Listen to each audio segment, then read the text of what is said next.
Hi friends, please subscribe to Amravati Media and press the bell icon for more latest updates. ఉత్తరాంధ్రలో మరో YCP నేత out. ఈ ఏడాది జరిగిన అసెంబ్లీ లోక్సభ ఎన్నికలలో ఘోరంగా ఓడిపోయిన వైఎస్ఆర్ కాంగ్రెస్ పార్టీకి మరో బిగ్ షాక్ తగిలింది. అనేక జిల్లాలలో ఆ పార్టీ ఖాళీ అవుతోంది. బడా నాయకులు సైతం గుడ్ బై చెబుతున్నారు. మాజీ మంత్రులు, ఎంపీలు, ఎమ్మెల్యేలు, ఎమ్మెల్సీలు వరుస కట్టి బయటకెళ్తున్నారు. ఎన్నికల ఫలితాలు వెలువడిన తొలి రోజుల్లోనే వైఎస్ఆర్సీపీ మాజీ శాసనసభ్యుడు పెండం దొరబాబు పార్టీకి గుడ్ బై చెప్పిన విషయం తెలిసిందే.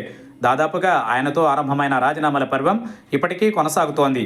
తరువాత మాజీ ఉప ముఖ్యమంత్రి ఆళ్లనాని, ఎమ్మెల్సీలు పోతుల సునీత, కళ్యాణ్ చక్రవర్తి, కర్రి పద్మశ్రీ తమ పదవులకు రాజీనామా చేశారు.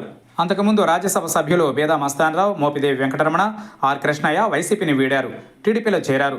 ఉమ్మడి ప్రకాశం జిల్లాలో వైఎస్ఆర్సీపీకి పెద్ద దిక్కుగా ఉంటూ వచ్చిన మాజీ మంత్రి బాలినేని శ్రీనివాసులురెడ్డి, ఎన్టీఆర్ జిల్లాకు చెందిన మాజీ విప్ సామినేని ఉదయభాను, గుంటూరు జిల్లాకు చెందిన మాజీ ఎమ్మెల్యే కిలారి వెంకటరోసయ్య భారీ షాక్ ఇచ్చారు.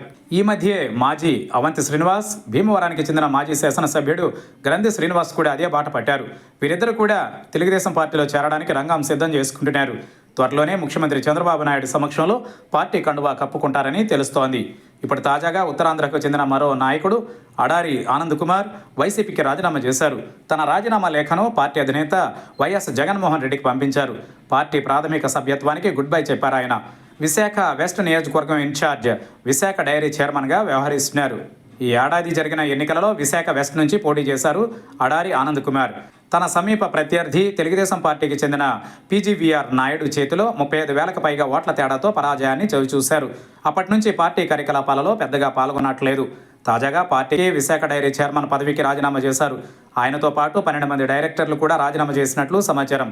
వీళ్లంతా తెలుగుదేశం పార్టీలో చేరవచ్చునని చెబుతున్నారు. ఫలితంగా విశాఖ డైరీ చైర్మన్ పదవి టీడీపీ ఖాతాలో పడుతుంది.